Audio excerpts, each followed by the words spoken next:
I will never forget the afternoon my name became a joke. I, Mary Johnson, 62 years old, mother of an only son, went from being mum to being the ridiculous old lady in front of thousands of strangers. It all started with the sound of the phone.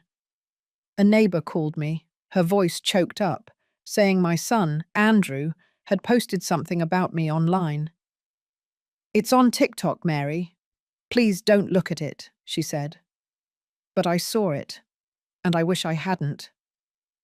The video began with him entering my house with a camera in hand, without me noticing.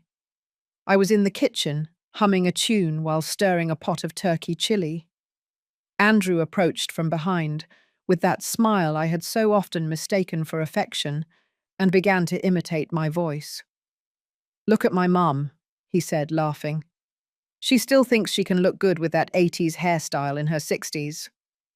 Ridiculous old lady." The comments piled up underneath. Laughing emojis, cruel phrases, taunts.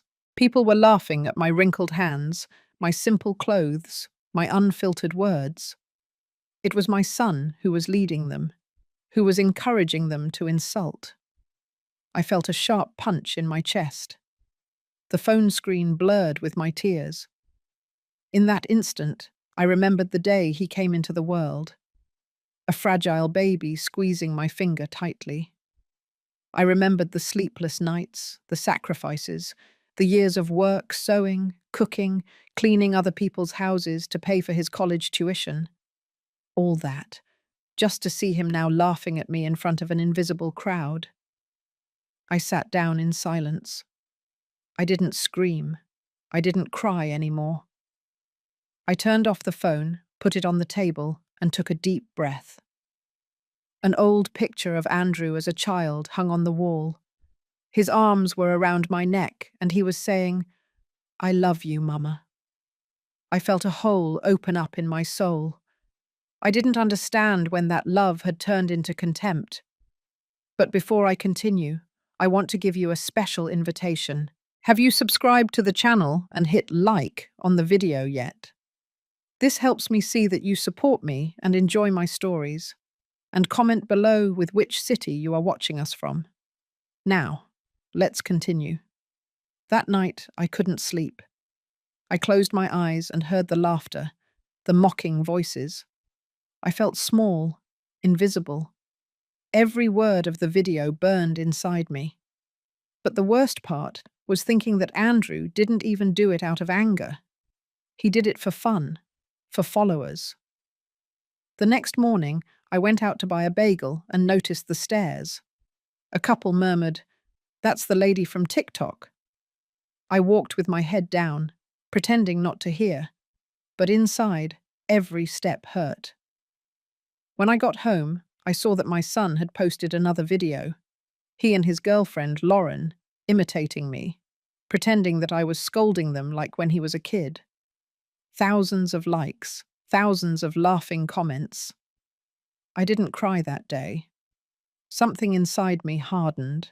I went to the room and opened the old wooden chest where I kept my life documents. The deeds to the house, the contracts for the 2 rental apartments, the savings I'd managed after so many years of work. Andrew always believed everything we had came from an inheritance. But the truth was different. I built it all alone, with my hands, my tears, my tired body. I took the papers, spread them on the table, and looked at them calmly, not out of greed, but out of dignity. I remembered my mother's words, "Never hit back with anger, honey. Return the blow with wisdom." That night, looking at myself in the mirror, I swore I wouldn't allow anyone, not even my son, to make me feel less again. I didn't know how or when, but his mockery would come at a price, and it wouldn't be immediate or cruel. It would be fair. I turned on the lamp, opened a notebook, and wrote the first lines of a plan. Not for revenge, but for justice. That kind of justice that life owes to all mothers who break their backs for their children, only to discover one day that those children only learned to laugh at their effort. When I finished writing, I turned off the light and sat by the window. Outside, the moon illuminated the empty street. Somewhere, Andrew was still recording his videos, convinced that I knew nothing. But I did know, and for the first time in many years, I had something he had lost long ago. Silence, strength, and control.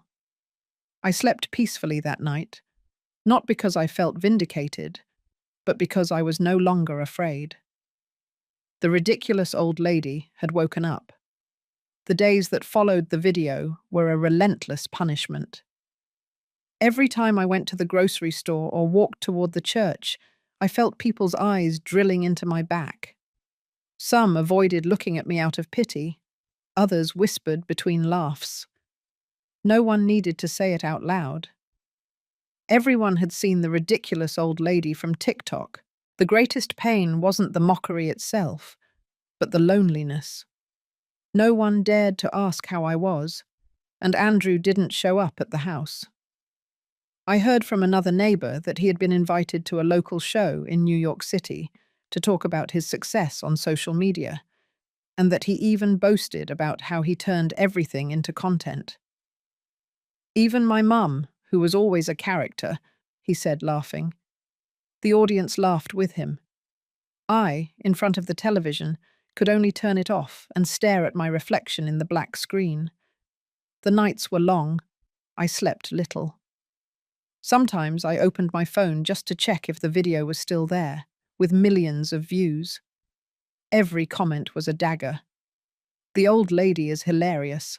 How embarrassing for him. Poor guy, having a mother like that. No one knew that this woman they were insulting had cleaned floors, ironed other people's clothes, and gone hungry so her son could have a life she could never dream of. I tried to understand what had happened to Andrew. I remembered the child who hugged me when he came home from school, the young man who told me that everything he did was to give me a better life. Where had that son of mine gone? At what moment did his gaze become cold, calculating, devoid of tenderness? One Sunday, leaving Mass, Father Michael took my arm and said gently, "Mary, don't carry this cross alone. God knows a mother's heart can break and still keep beating." I smiled at him, but couldn't answer. Tears burned in my eyes. It wasn't faith I lacked. It was hope. That afternoon, returning home, I found a cardboard box at the door. Inside were my own photos, some torn, others scratched with marker. I recognized my son's handwriting on one of them. It read, "Update your style, Mum. It's not the 80s anymore." I sat on the floor, my hands trembling. For the first time in a long time, I felt rage. A pure, dry rage, different from the pain. It was the rage of someone who finally sees the unadorned truth. I didn't cry anymore. I put the photos away carefully and went straight to the room where I kept the document chest. I opened it slowly.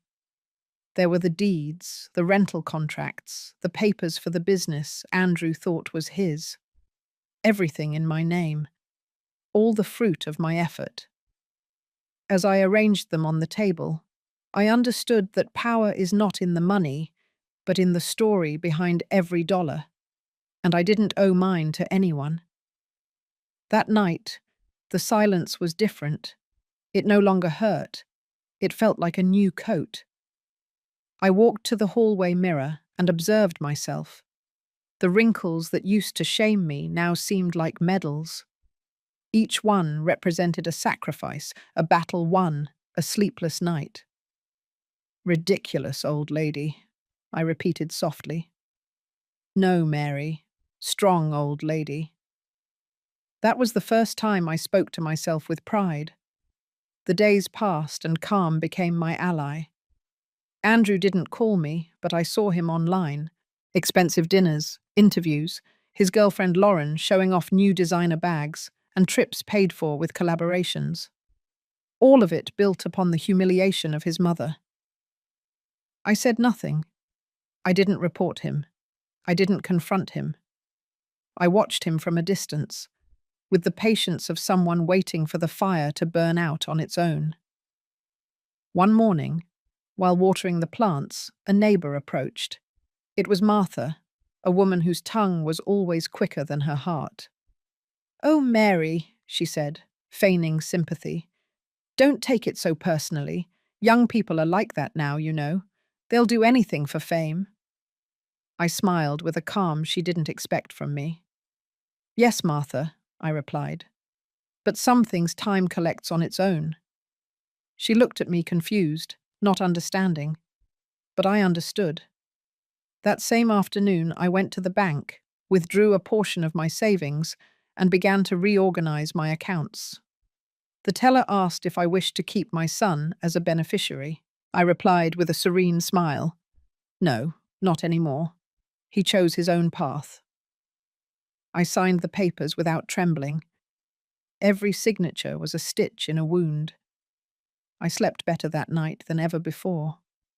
Outside it was raining, and the sound of the water against the roof lulled me like an old song. In my dreams, I saw Andrew as a child, playing with a paper airplane. The plane flew high, but when it tried to come back to me, the wind pushed it far away. I woke up with a certainty. The time had come to let my son face the wind he himself had unleashed. I lit a candle next to the portrait of my late husband and whispered, "I promise I won't cause harm, but I also won't allow them to keep laughing at me." And as the flame danced in silence, I felt something being reborn inside me. Not the desire for revenge, but the strength of dignity. Andrew didn't know it yet, but his game was about to end. The afternoon sun was falling over my window when I heard the sound of an engine shutting off in front of my house. I peeked out, and there they were.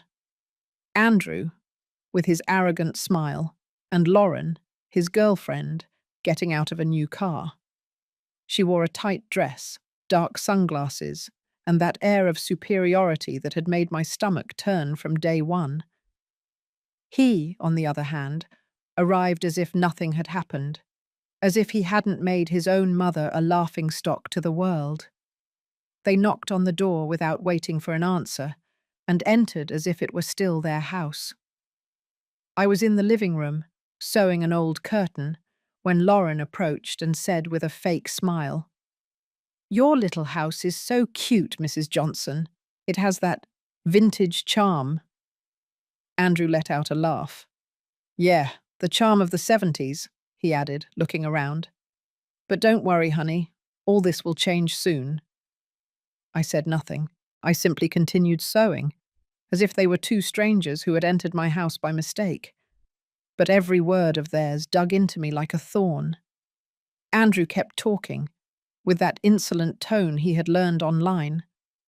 "Lauren and I are thinking of moving here while the renovations on the apartment are finished. Besides, you're getting old, Mum. You could use some company." "Company?" I asked without looking at him. "Oh, you mean live-in help?" He shrugged and gave a short, dry laugh, the same one he used in his videos when he wanted to provoke. Lauren walked over to the shelf where the family photos were. She picked up one of Andrew as a child, hugging me, and looked at it mockingly. "Oh, how sweet. Although I have to admit, the haircut you gave him was a crime." Andrew laughed again. "Yeah, and the sweater she knitted for me. Awful." That was the last straw. I put the needle on the table and stood up slowly. I looked at them with a serenity that disconcerted them. "Do you know what the saddest thing about all this is?" I asked them. "That you don't realize how pathetic it is to laugh at someone who loved you so much." Lauren raised an eyebrow and looked at me scornfully.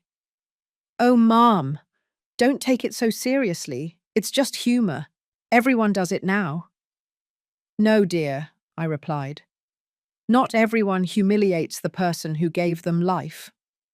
Andrew scoffed, as if my words were the buzz of a mosquito. "Mom, don't start with your drama. Stop playing the victim, will you?" Everything you have thanks to me. I'm the one who puts myself out there, the one who generates income, the one who— I interrupted him without raising my voice. Thanks to you? I approached slowly, looked him in the eye, and said with a calm that made him take a step back. I washed floors with these hands, Andrew.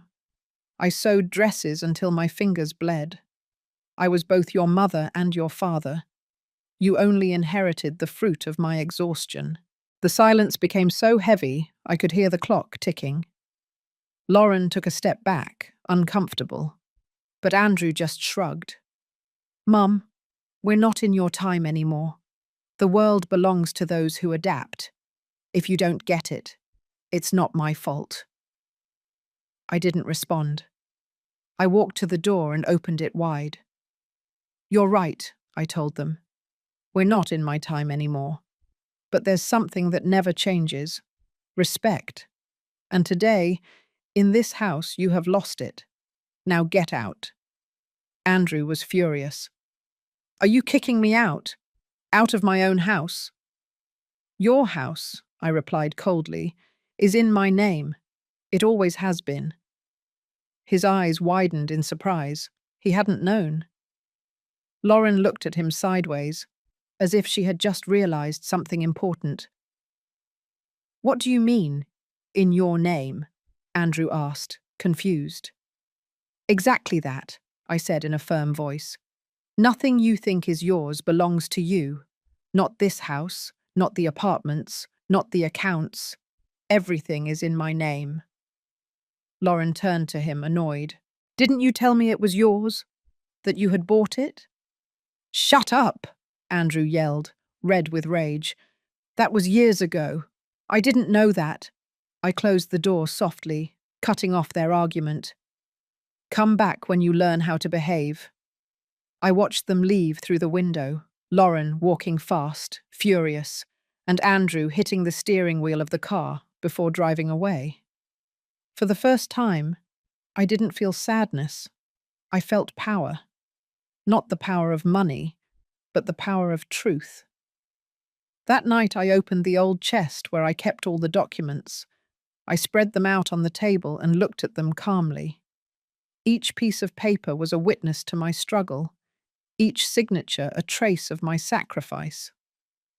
You thought you could humiliate me, I whispered to the air. But you forgot something, son.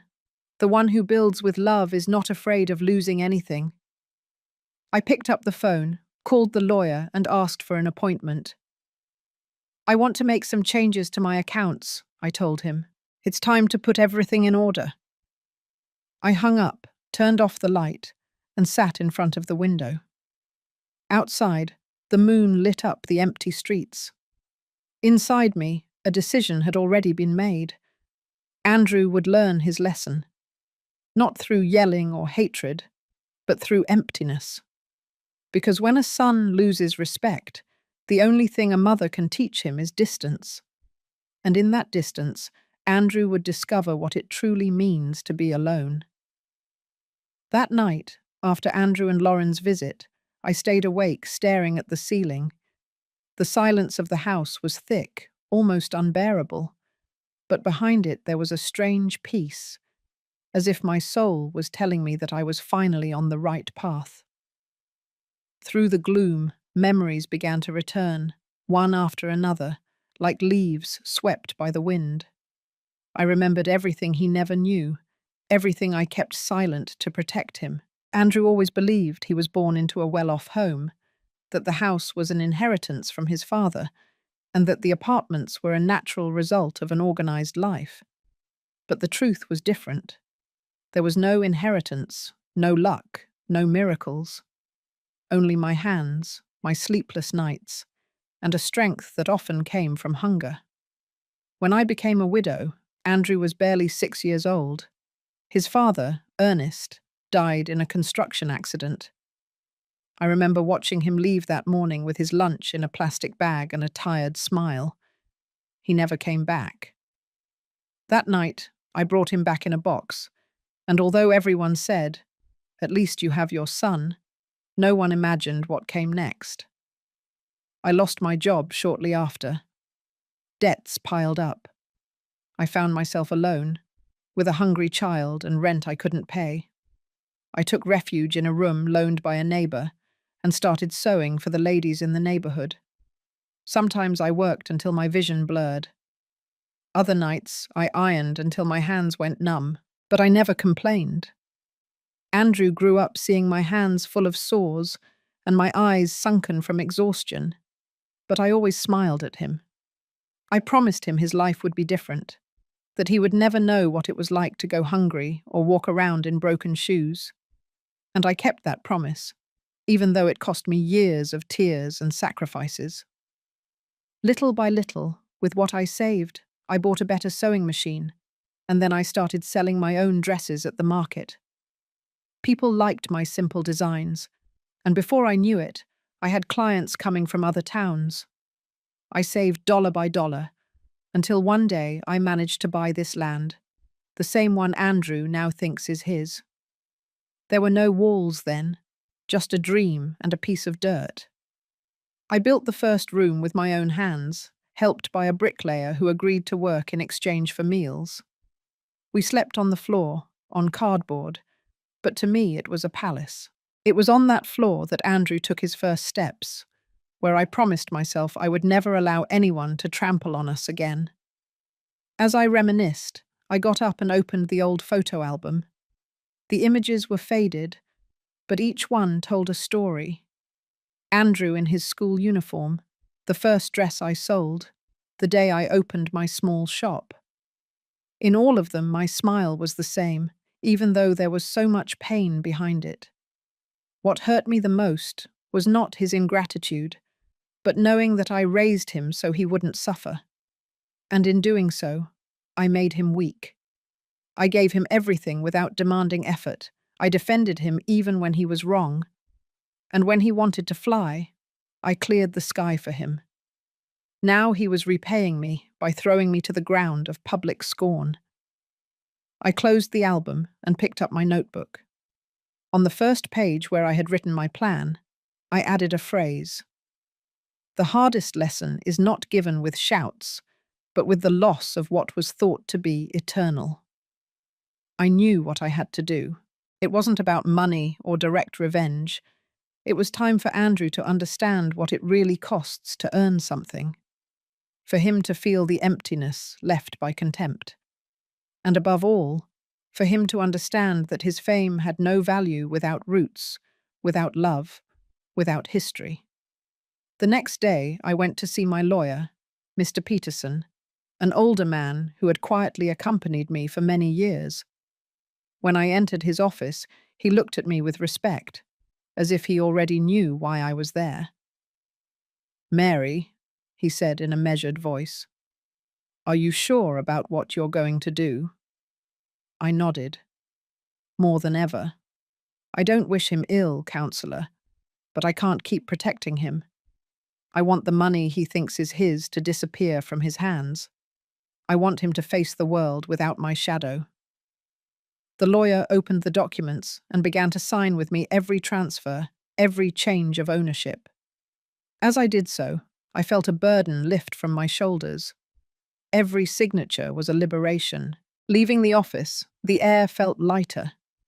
I walked through downtown Los Angeles with a calm heart, as if I had just closed a chapter.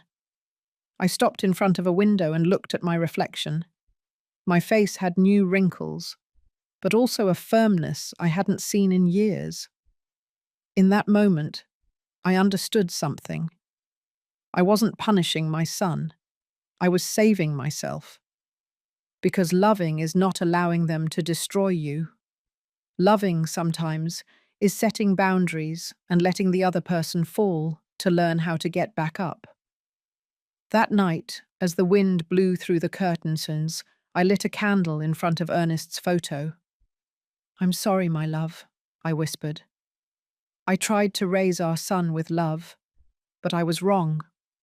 I gave him so much that he forgot who I am, but no more." I blew out the candle and, for the first time in years, slept without guilt. The next morning, I opened the windows and let the light in. Birds were singing outside, and I felt like life was returning something I had lost. Peace. But in my heart, I also knew something else. The storm was coming. Andrew still didn't know what awaited him. The middle of the day brought a thick heat, the kind that numbs the body but not the mind. I was sitting on the porch, mending an old quilt that had belonged to my mother, when I heard the screech of heels on the stone path. I looked up and saw her coming. Lauren, impeccable as always, with sunglasses and a handbag that probably cost more than I had earned in an entire month during my youth. "Mrs. Johnson," she said, feigning enthusiasm, "it's so good to see you." I smiled courteously, but my intuition tightened like a thread. No one comes to visit wearing so much perfume without hiding something. "Come in, honey," I replied calmly. "Sit down. It's hot outside." She entered with slow steps, looking at every corner like someone evaluating a place that doesn't belong to them, but they believe they deserve. She sat on the sofa with exaggerated elegance and crossed her legs. "What a charming place," she murmured. "It has that vintage charm." It was the second time she had used that word with me. I simply smiled. "Yes, the charm left by time when you are not afraid of it," I replied. Her smile hardened for a second, but she immediately resumed her role. "You see, I came to talk to you about Andrew," she began. "He's very worried, Mrs. Johnson. He's been very stressed with everything going on in social media. And well, with you too." I leaned forward, elbows on my knees. "Worried? He didn't seem so affected when he was laughing at me in front of thousands of people." Lauren let out a soft chuckle, as if trying to minimize it.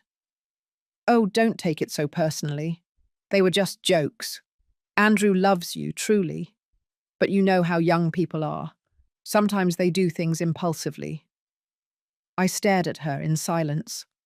Her honeyed voice was starting to sound poisonous to me. "And what is it you want, Lauren?" I finally asked. She adjusted her hair and sighed. "Look, Mom, I'll be honest. Andrew is going through a rough patch. He has debts. Money is tight right now. Well, you have several properties that he always considered part of the family. We're not asking for anything unfair, just a little help." There was the truth. It wasn't a friendly visit.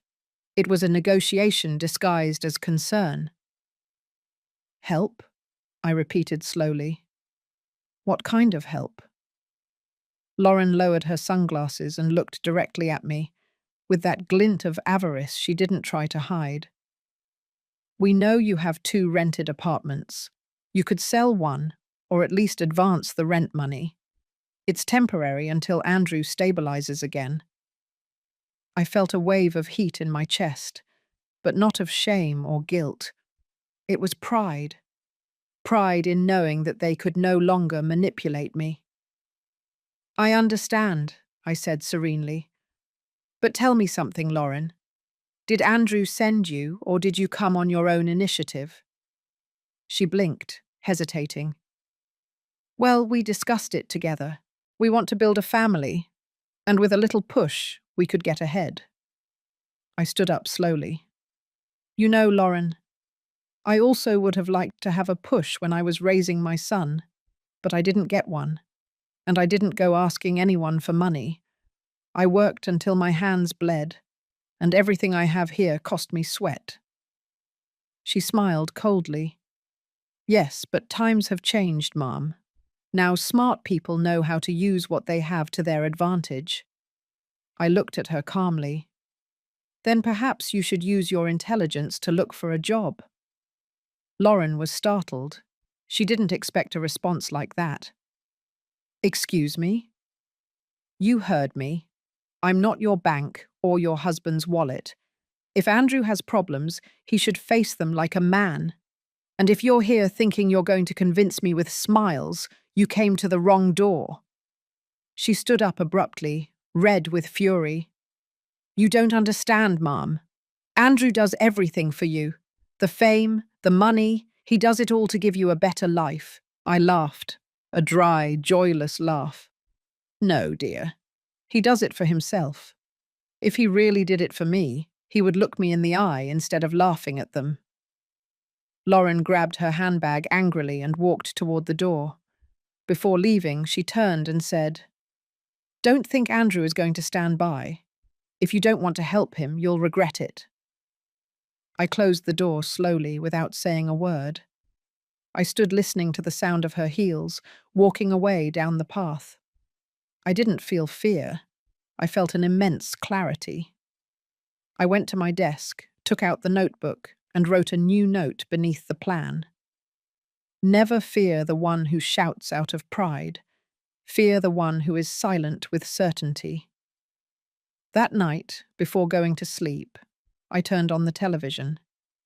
Andrew had posted another video, but this time something was different. He no longer looked happy. His gestures were forced, and the comments were full of criticism. It seemed the public had begun to turn its back on him. I smiled, not because I wished for his downfall, but because I understood that the universe had its own way of teaching lessons. I poured myself a cup of tea and looked out the window. Outside, the moon was full and bright. "Lauren, honey," I whispered, "you just pushed your husband towards his destiny, and when the end comes, you'll be there too, right beside him." I took a sip of tea, closed the notebook, and before going to sleep, I knew that the worst had yet to happen. Life, like justice, always returns what is sown.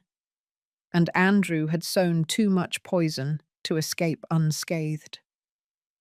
The days following Lauren's visit were strangely quiet, too quiet. That calm that precedes a storm that you can already smell coming, even if you don't know where from. Every night as I closed the windows, I had that sharp feeling in my chest that something was brewing behind my back. I wasn't wrong. One afternoon, while making coffee, I heard a loud knock at the door. It was the mail carrier.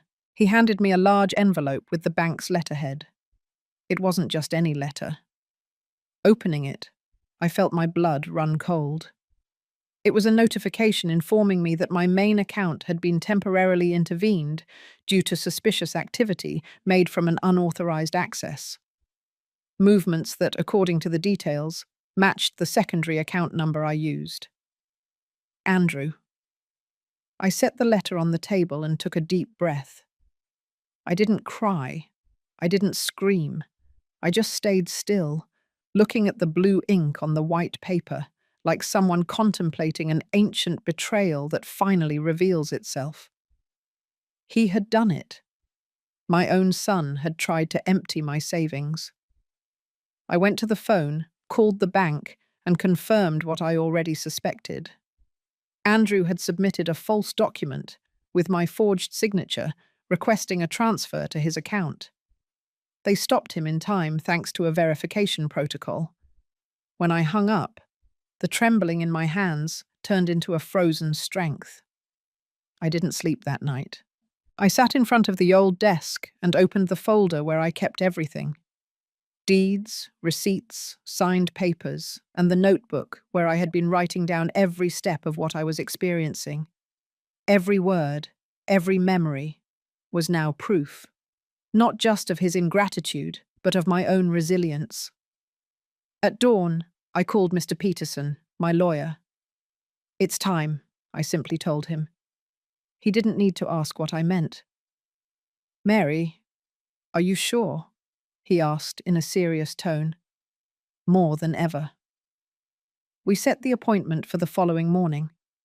Meanwhile, I spent the day in silence. I prepared my house, organized the papers, cleaned the windows, not out of obsession, but out of a need to leave everything in peace before the hurricane. When I finished, I poured myself a coffee and went out onto the porch. Just then, the phone vibrated. It was a text message from Andrew. "Mum, I need to talk to you. Don't ignore me. I know you're mad, but I did it for your own good. I smiled. That, for your own good, was the phrase he had used to justify all his mistakes since childhood.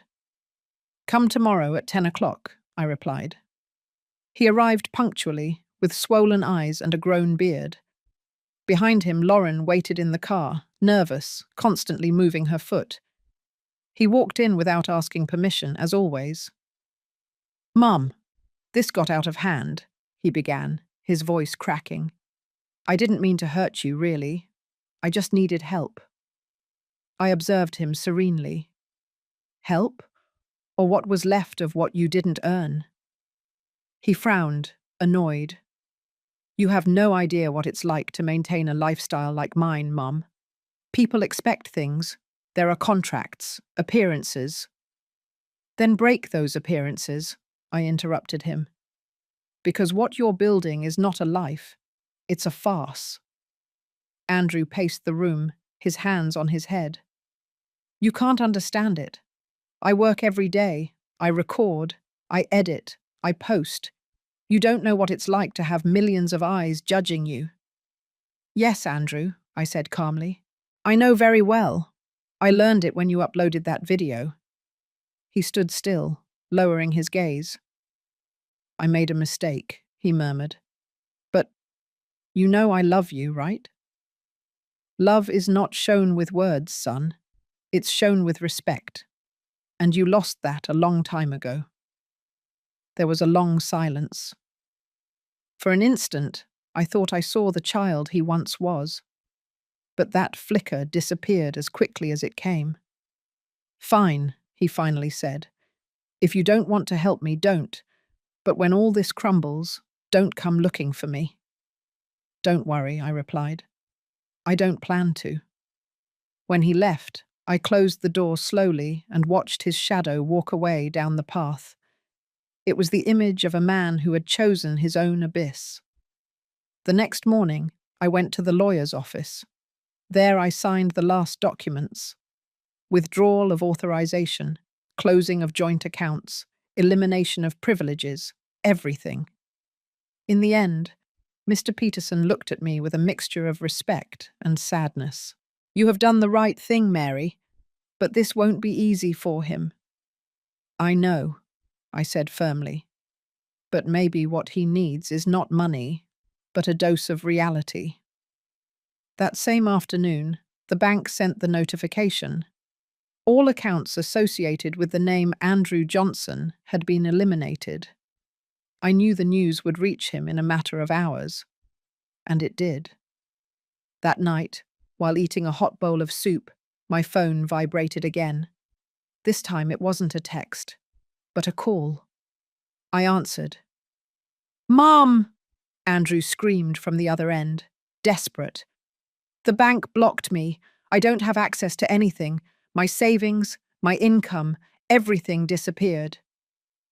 I know, I replied without changing my tone.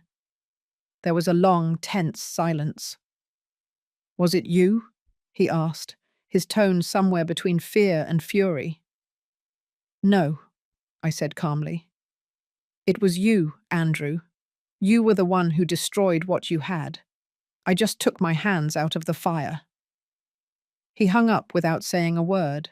I stared at the phone on the table, listening to the distant sound of the wind creeping through the cracks. I didn't feel guilt. I felt peace. Because in that moment, I understood that sometimes a mother doesn't teach with hugs, but with boundaries. And that boundary was the beginning of the end. Not just for his money, but for the mask he had been wearing for years. I never imagined that the sound of silence could bring so much relief. The social media, the recorded laughter, the fake applause, everything that had enveloped Andrew for so long began to crumble, slowly but relentlessly. 1 week was enough. Just one. The first rumors arrived as whispers in the comments of his videos. What about his mum? Why did she disappear from the channel? That story was fake, right? Then, like an inevitable tide, the scandal grew. A news outlet published a story about the illegal transfers in his own mother's name. The title was brutal. Influencer accused of scamming his own mother. That morning, I woke up to the news on television. It didn't surprise me, but it did hurt. Not for him. He had already made his choice. But for the tragedy of seeing him turn into a stranger. The child who once hugged me, trembling in the storms, was now the man who stole from the roof that had sheltered him. I went out to the porch with my cup of coffee and looked at the horizon. In the air floated a strange calm, the echo of a battle that had already ended. And yet, destiny still had debts to collect. 3 days later, I saw him appear at the door. Andrew was no longer the same. His messy clothes, his pale face, the dark circles under his eyes, the trembling in his hands. Everything spoke for him.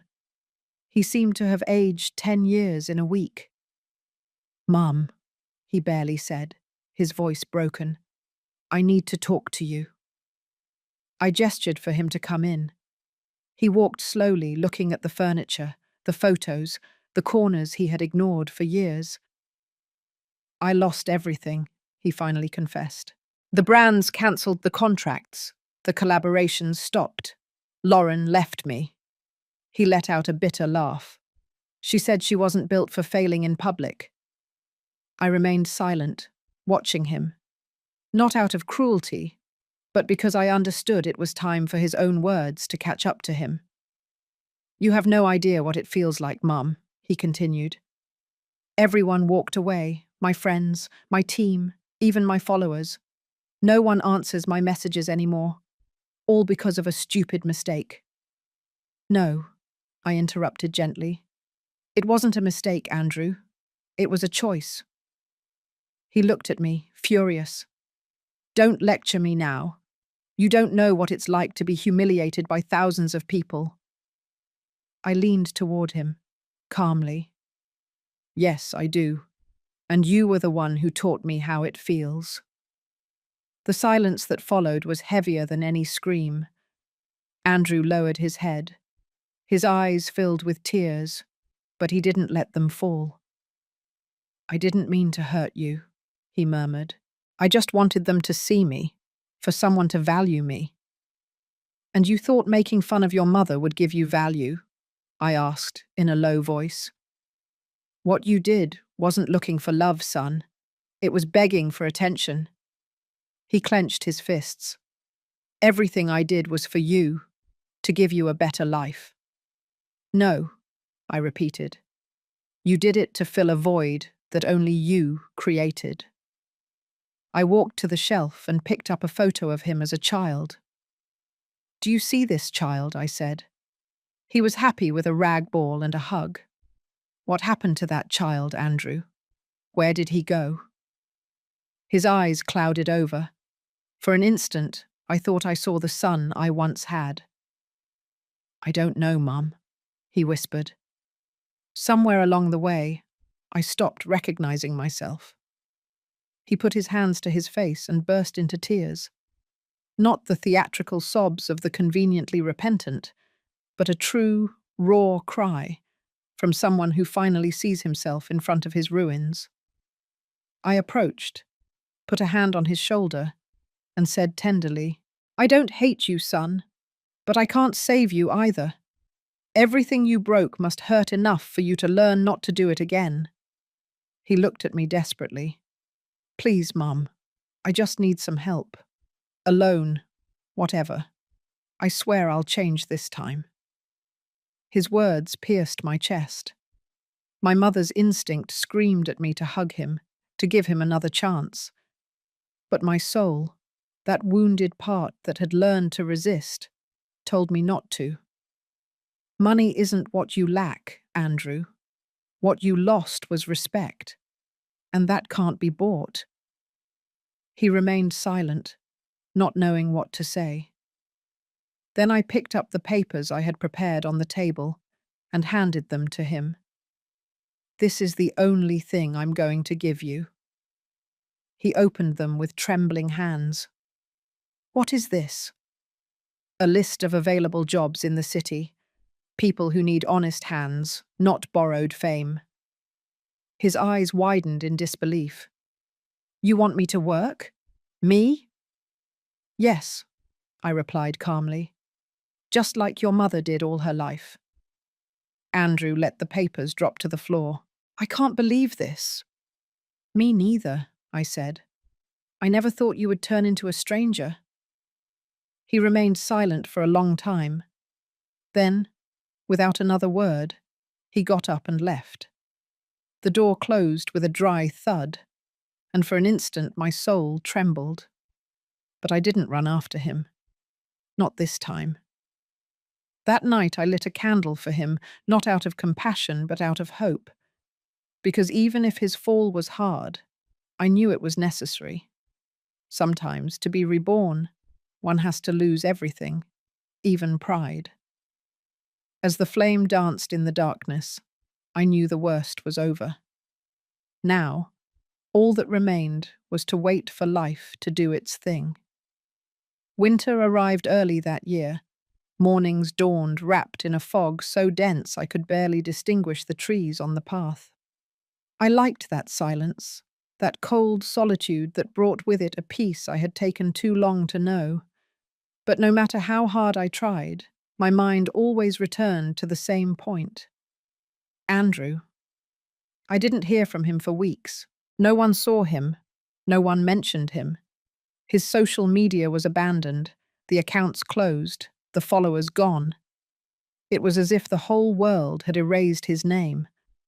Part of me wanted to believe that he had finally learned something, that life was teaching him what I no longer could. But another part feared the punishment was too great. One afternoon, returning from the market, I saw a hunched figure near the town square. A young man, with an old blanket over his shoulders, was playing a poorly tuned guitar. He had a cap tossed on the ground for coins. As I got closer, I felt my heart stop. It was him. My son. He was thin, pale, his hands cracked from the cold. His hair, once so carefully styled for the cameras, was long and messy, and his gaze was no longer that of the arrogant man I knew. It was that of someone who had fallen beyond imagination. I stood in front of him without saying a word. He looked up and, for an instant, didn't recognize me. But when he did, his expression broke. "Mom!" he whispered, his voice choked. My hands trembled. I didn't know whether to hug him or turn my back. I looked at him, and in that face, aged by defeat, I saw the child I had raised, the little one who cried from fear of storms. "What happened to you, Andrew?"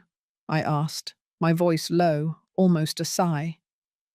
He dropped the guitar and lowered his head. "Everything is gone, Mum. Everything. I was left with nothing. Lauren reported me for debts. They took my car, the apartment, the channel. Even my friends blocked me." He laughed bitterly. "And the worst part is, no one remembers me for my work, only for what I did to you." I closed my eyes. I felt a mixture of sadness and justice. Not because I saw him defeated, but because I understood that finally life had spoken for me. I approached slowly. "Where are you sleeping?" I asked. "In the shelter when there's room, otherwise here." "And are you eating?" "What I can. Sometimes I play to get something." His voice trembled, not from the cold, but from shame. I watched him for a long moment. I had wanted him to understand what effort meant, and now he did, at a price that was perhaps too high. "Mum," he said suddenly, "I'm not here to ask you for money or forgiveness. I just wanted you to know that I get it, that now I understand everything, every sacrifice, every word of yours. And I'm sorry, truly." Those 3 small words cut through me like a knife and an embrace at the same time. I didn't hug him, not yet, but I took a step toward him. Sometimes, son, there are wounds that don't heal with apologies, but they are cured with time and actions. He nodded in silence. We stood there, face to face, while the wind dragged dry leaves to our feet. Then, without saying more, I reached into my purse and pulled out a folded $20 bill. Take this. It's not much, but it'll get you something hot to eat. I can't accept it, he murmured. Not after everything. I'm not giving it to you as a mother, I said. I'm giving it to you as a woman who knows what it's like to go hungry. He took the bill with trembling hands, and his eyes filled with tears. Thank you, he whispered. I promise I'm going to change. I don't want you to be ashamed of me anymore. I'm not ashamed, Andrew, I replied. It hurts, but I'm never ashamed of you. We looked at each other in silence. He sat back down with his guitar, and I slowly walked away. Every step I took weighed like a stone, but I didn't turn back. I couldn't. That night I didn't sleep. I lay in bed, staring at the ceiling, listening to the rain fall on the roof tiles. I thought about him, wet, with his guitar, singing songs no one listened to. Part of me wanted to run out, bring him home, give him food and shelter. But I knew that doing so would destroy the little learning life had offered him. At dawn, I lit a candle and prayed for him. Not for his material well-being, but for his spirit. May he find his way, I said softly. May he understand the value of things before it's too late. The days passed. From time to time I saw him from afar in the square, singing, helping other homeless people.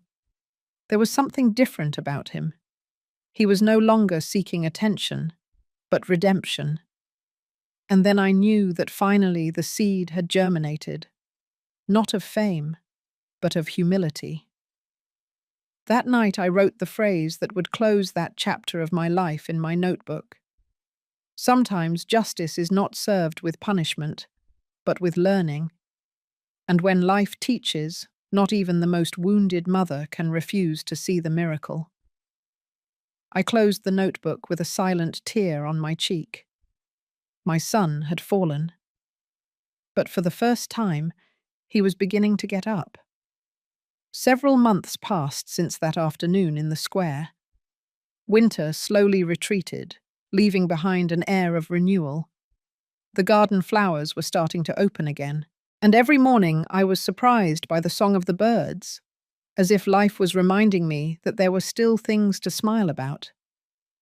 During that time, I didn't see Andrew again, but I heard murmurs here and there that he had gotten a job at a carpentry shop downtown, that he had cut his hair, that he no longer played music in the square, but was helping other homeless people find work.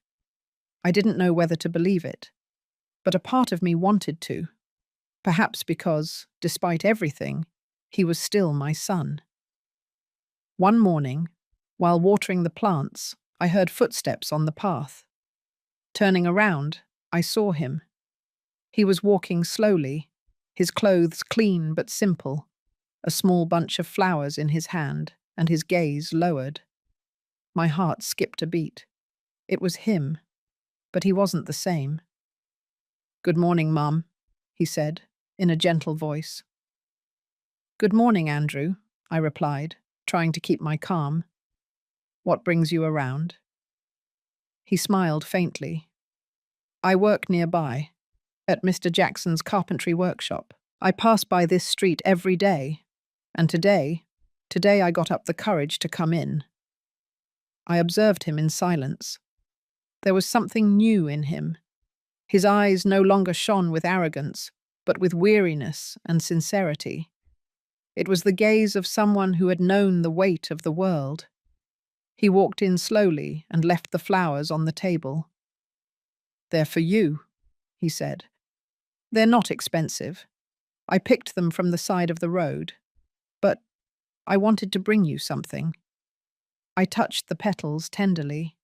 They were wildflowers, simple but beautiful. Thank you, son. You can't imagine how much value they have to me. We stood for a while without speaking.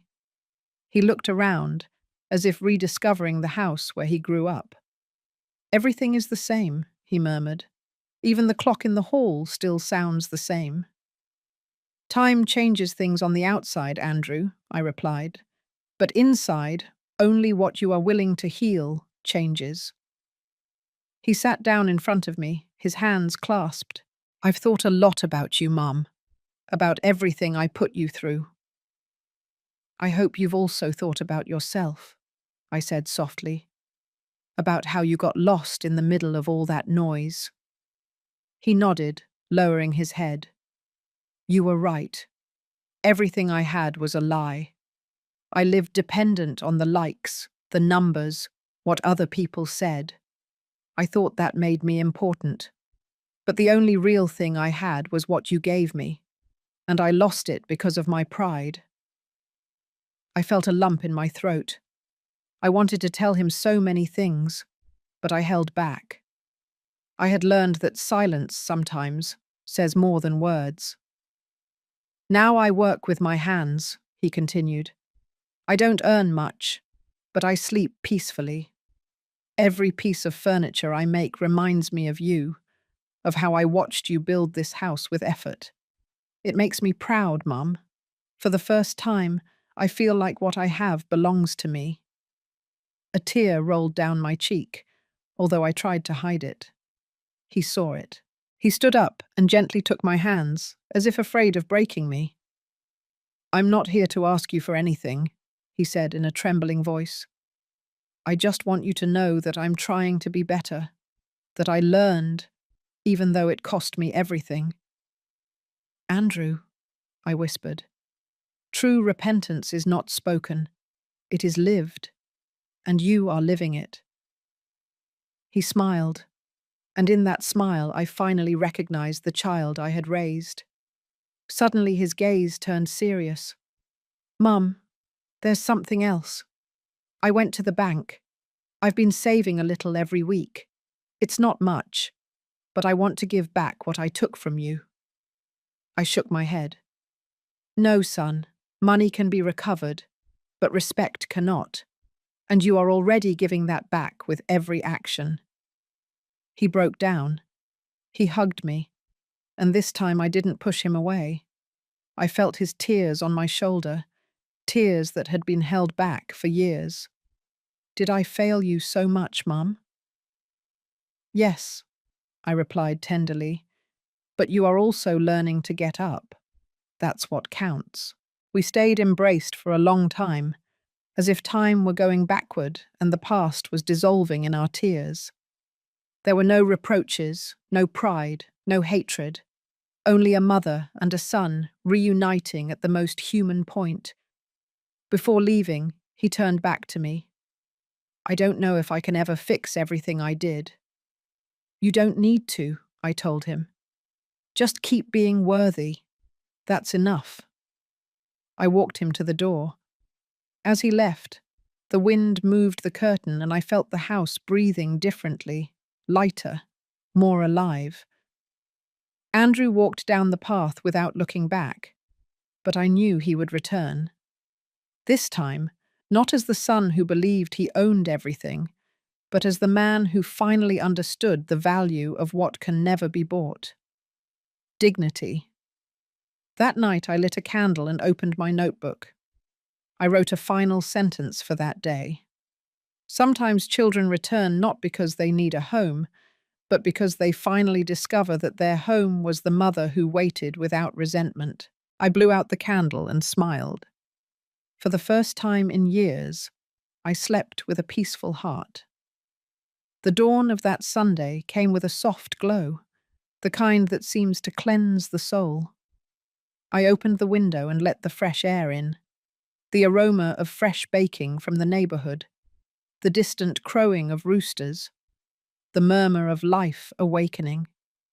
Everything had a different meaning, perhaps because, for the first time in many years, my heart felt light. 3 months had passed since Andrew's last visit. We kept in touch, but in silence, with respect. He called every Sunday afternoon to see if I needed anything, and I, although I always replied no, was grateful for his gesture with every word. He had learned to listen, and above all, to be silent. That morning, while pouring coffee, the phone rang. It was Mr. Jackson, the owner of the carpentry shop. "Mary, do you know what your son did?" he said in an emotional voice. "What happened, Mr. Jackson?" I asked, fearing bad news for an instant. "Come to the town square, but come now. You have to see it with your own eyes." I put on my coat, not understanding anything, and hurried out. The air smelled of damp earth and something I couldn't name. Hope, maybe. When I arrived at the square, I found it full of people. There were cameras, microphones, and in the center, a small wooden stage. And there, standing with a microphone in his hand and a serene gaze, was him, Andrew. He wore a simple shirt, his hair neatly combed, and that posture that only those who have decided to confront their own past possess. He saw me in the crowd and smiled.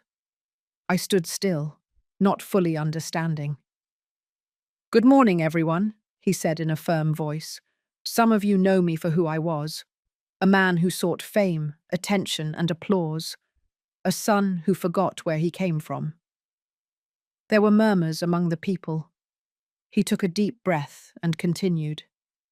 "For years I made strangers laugh and humiliated the only person who always loved me.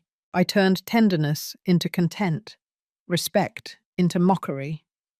Today I don't come to justify myself, but to ask for forgiveness. Not only from my mother, but from all mothers who were once humiliated, forgotten, or used by their own children." The silence became absolute. No one spoke. Not even the wind dared to interrupt him. My mother taught me that dignity cannot be bought, that love is not shouted, it is shown. I made her cry, but she never wished me ill. When everyone turned their backs on me, it was her silence that saved me. I saw him pause for an instant, swallow, and then lift a small piece of carved wood. "I made this with my hands," he said. "It's a gift." He showed the figure. It was a sculpture of a woman sitting, her hands in her lap and a serene look. Her face was mine. "I will call her Mother of Patience," he continued, "and she will stand here, in this square, to remind us that the greatest strength is not in shouting, but in resisting without hatred." Tears blurred my vision. I felt my heart tighten in my chest. Andrew put down the microphone, stepped off the stage, and walked toward me. People made way. When he stood in front of me, he knelt down. "Mom," he said with a broken voice, "I don't deserve your forgiveness, but I want to earn it every day. If you let me, I want this story to end not with shame, but with pride." My legs trembled. I looked at him in silence and stroked his hair, just like when he was a child. "Andrew," I whispered, "you no longer have to earn my forgiveness. Just don't lose it again." He hugged me tightly, and the people who had been silent all that time began to applaud. Some were crying, others smiling. But I only listened to the sound of his heart against mine. That rhythm that reminded me that although life can break us, it can also put us back together. When the applause stopped, he turned back to the crowd and said, "Sometimes social media shows the worst of us, but today I want this video to show what is truly worthwhile. A mother's love, forgiveness, redemption." And in that moment, I understood that the circle had closed. The son who had made me cry in front of a screen was now honoring me in front of the world. As evening fell, the sculpture was installed in the center of the square. The golden sunlight bathed its surface, and the wooden face seemed to smile. Andrew took my hand, and we walked together for the first time in years, without words, without masks. Arriving home, I lit my notebook and wrote the final sentence. Forgiveness does not erase the past, but it illuminates the path to tomorrow. And when a son returns repentant, a mother's heart beats peacefully again. I turned off the light with a calm soul.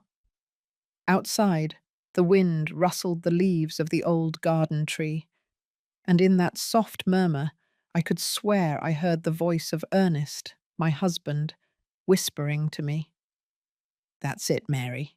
You did it." I smiled through tears, because finally my son had come home. Sometimes life presents us with trials that seem unfair, as if destiny wants to measure how much love can fit in a wounded heart. But today, looking back, I understand that every tear, every silence, and every night of loneliness had a purpose. Not to destroy me, but to show me the strength I always had. My son and I learned, each in our own way, that love is not demonstrated with gifts or empty words.